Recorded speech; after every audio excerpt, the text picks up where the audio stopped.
I mean, I'm trying to figure this thing out.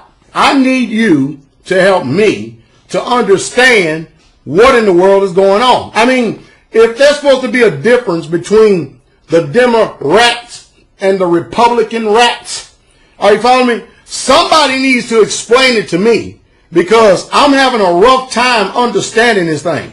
I mean, it's probably the reason why I'm not going to vote in this election, period. I mean, I got my mind made up. And I wanted to give you hard, cold evidence as the reason why I have made this informed decision. Because, I mean, you heard it. If you've been watching any of my videos, I said it before. What do you vote for? Satan and Lucifer? The devils and the demons? Establishment and establishment? Fraud and liars?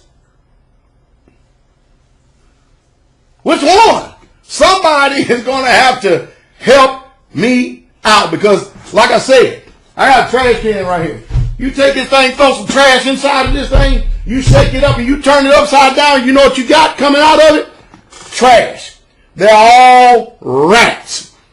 Check this out. I want universal coverage. I want everyone in Massachusetts and in this country to have insurance. Now we're saying, everybody come on in. Everybody in, nobody out. Universal health care plan. That's what I'd like to see.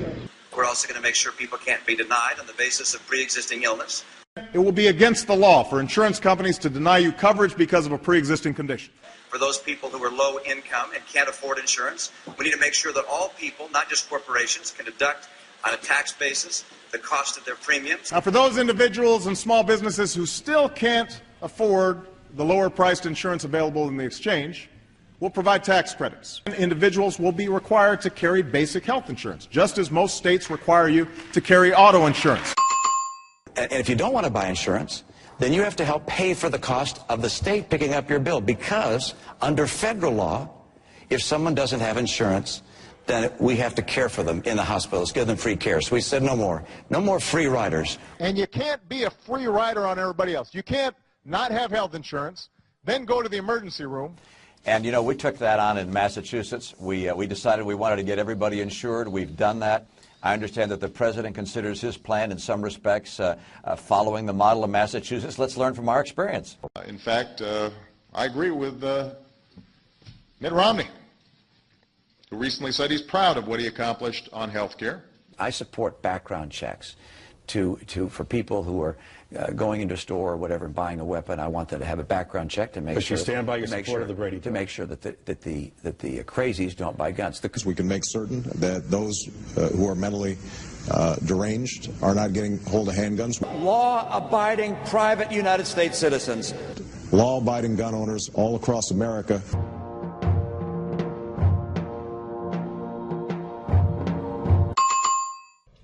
That this administration has systematically imposed the toughest sanctions on Iran ever. We're going to put a lot tougher sanctions on Iran, economic sanctions, credit sanctions. And applying the toughest sanctions that Iran's ever experienced. Put in place crippling sanctions against Iran. The one thing I can say with certainty is that we are going to need to see a stimulus package passed. He's talking about a $750 billion economic stimulus package. He wants it to be passed as soon as possible. What do you think about this proposal? I think there is need for economic stimulus, and government can help make that up in a very difficult time, and that's one of the reasons why I think a stimulus program is needed. And I think it was the right action to take. I know a lot of my fellow conservatives aren't happy with me that I supported the plan. I don't call it a bailout. I call it a rescue plan. The Troubled Asset Relief Program, or TARP. That was an investment made to try and keep a collapse of our entire financial system from occurring.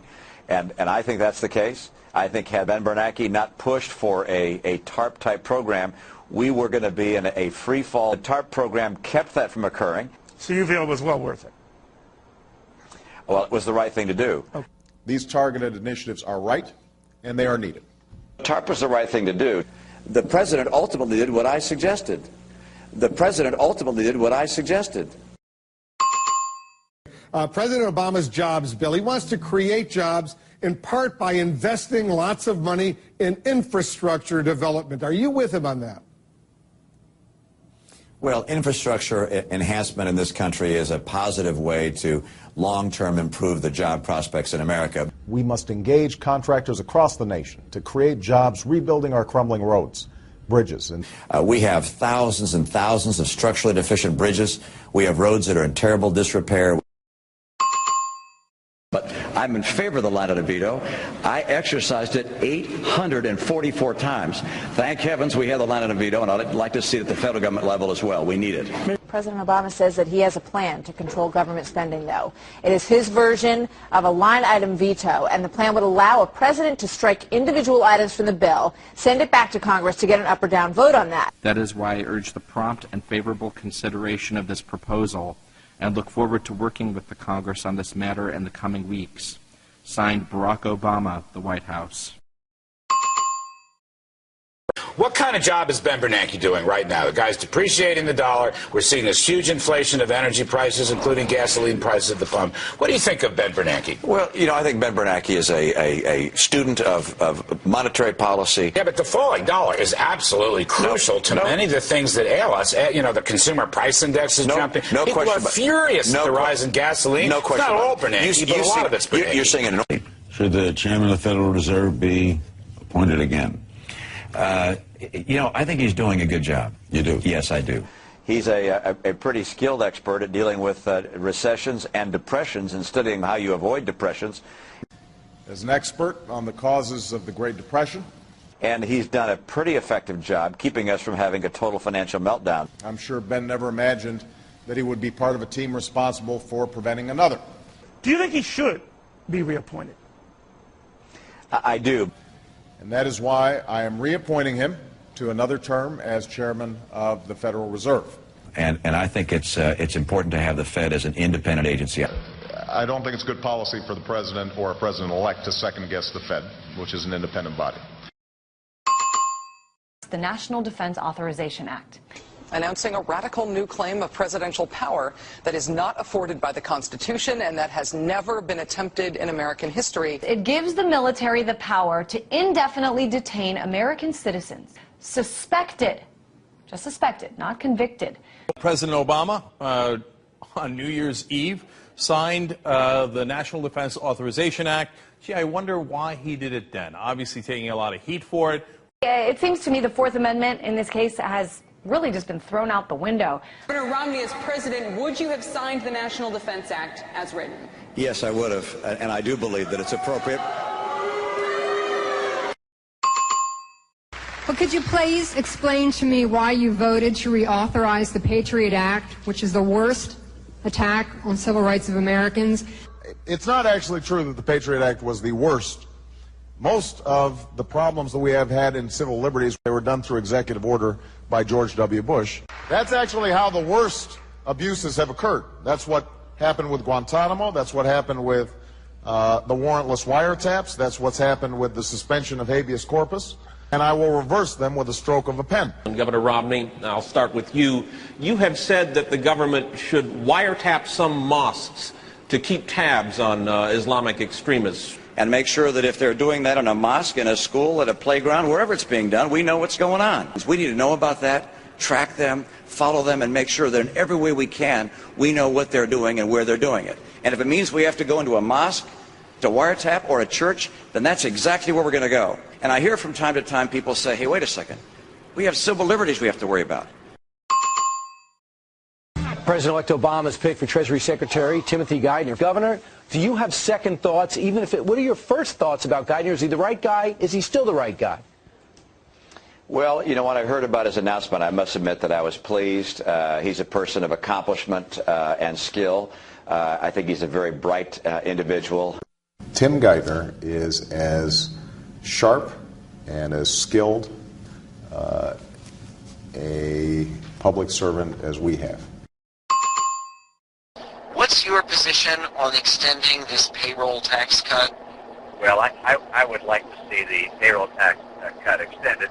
Extending the payroll tax cut is an idea that I proposed in September as part of the American Jobs Act. And so my view is pursue a strategy which gets us energy independent. That's my highest priority. And my focus as it comes to this topic is to get us off of our dependence on foreign oil. To put people back to work today and reduce our dependence on foreign oil tomorrow. To use our natural gas to drill for our oil. A strategy that relies on producing more oil and gas here in America. To use our coal, clean coal. But also producing more biofuels in America, more fuel-efficient cars in America. To use solar and wind and efficiency measures, that's my priority. More wind power in America and more solar power in America.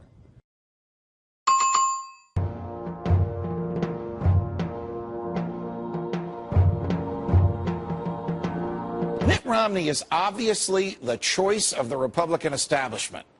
Those are the folks who brought us TARP and stimulus, wars fought on credit cards, federal agents writing their own search warrants, and the federal government taking over education. Mitt Romney believes in all these things, but here's the crusher. So does President Obama. There's not a dime's worth of difference between them. Name the topic on which the president has a real say, and they agree.